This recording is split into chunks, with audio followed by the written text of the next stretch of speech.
वैशाख मास महात्म का 14वां अध्याय। सच्चिदानंद रूपाय विश्वोत्पत्त्यादि हेतुवे तापत्र्य विनाशाय श्री कृष्णाय वयम नमः। तब राजा पूछने लगा कि हे ब्राह्मण, वैशाख मास के धर्म अति सुलभ हैं और ऐसे अनेकों पुण्यों के देने वाले हैं जो भगवान को प्रसन्न करते हैं और तत्काल ही धर्म अर्थ काम और मोक्ष को देने वाले हैं। परंतु ऐसे वेदानुकूल धर्म भी संसार में ज्ञात नहीं है। अनेक प्रकार के राजसी धर्म और तामसी धर्म ही संसार में विख्यात हैं।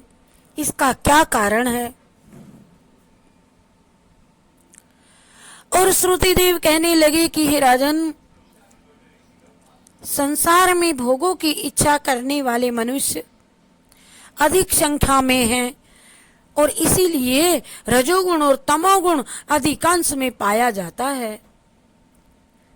बहुत थोड़े मनुष्य ऐसे हैं जो मोक्ष प्राप्ति के साधन करने वाले हैं। अतः वह बहुत ही कठिनता से मिलते हैं।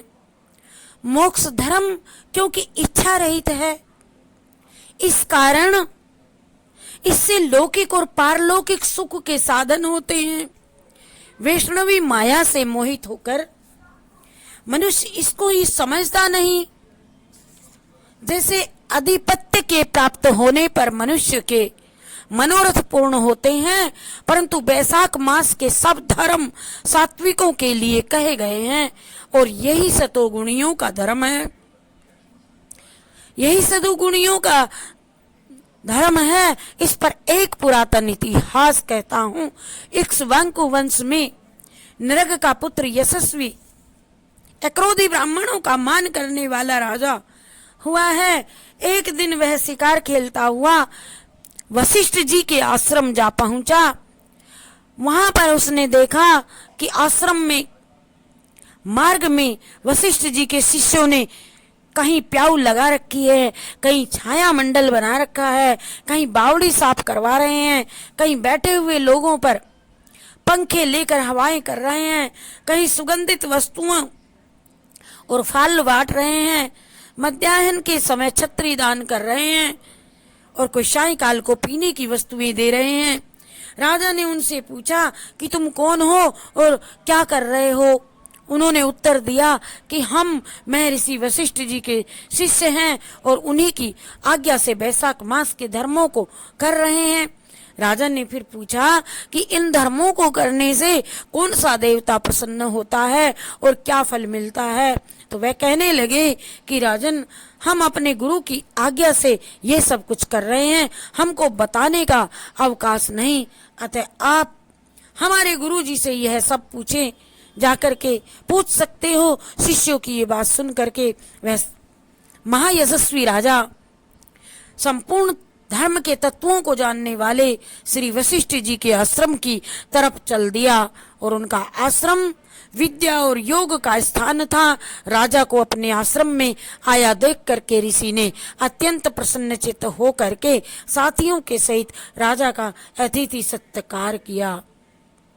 राजा बड़ी प्रसन्नता और नम्रता पूर्वक बैठ करके गुरु जी से पूछने लगा कि गुरुदेव, मैं आखेट से थक करके आपके आश्रम की तरफ चला आ गया था, तो मैंने आपके शिष्यों को बहुत से धर्म कार्यों को करते हुए देखा और इसीलिए महाराज मेरे मन में बड़ी उत्कंठा उत्पन्न हो रही है कि यह सब कार्य, धर्म के कार्य करने से क्या फल उत्पन्न होता है?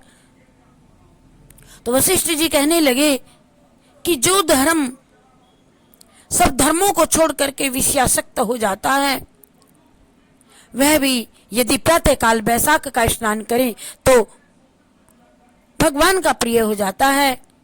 जिसने धर्म के सब कार्य सांगोपांग किए हो किंतु वैशाख का आदर न किया हो तो भगवान उनसे दूर ही रहते हैं।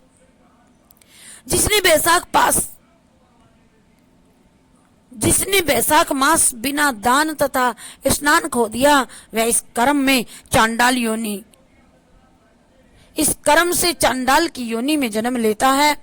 वैशाख मास में जिसने विधिवत भगवान की आराधना की, भगवान उसी से प्रसन्न होते हैं और उसी की मनोकामना पूरी करते हैं। जो भक्ति और श्रद्धा से भगवान का थोड़ा भी पूजन करता है वह उसी से प्रसन्न हो जाते हैं। अधिक धन अथवा अधिक परिश्रम वह नहीं देखते।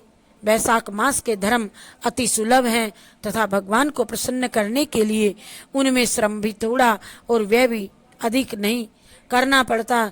इसलिए जो वैशाख के धर्मों को नहीं करता वह अवश्यमेव दंडनीय है। इस प्रकार ऋषि ने राजा को सब शास्त्रोक्त वैशाख धर्म समझाए।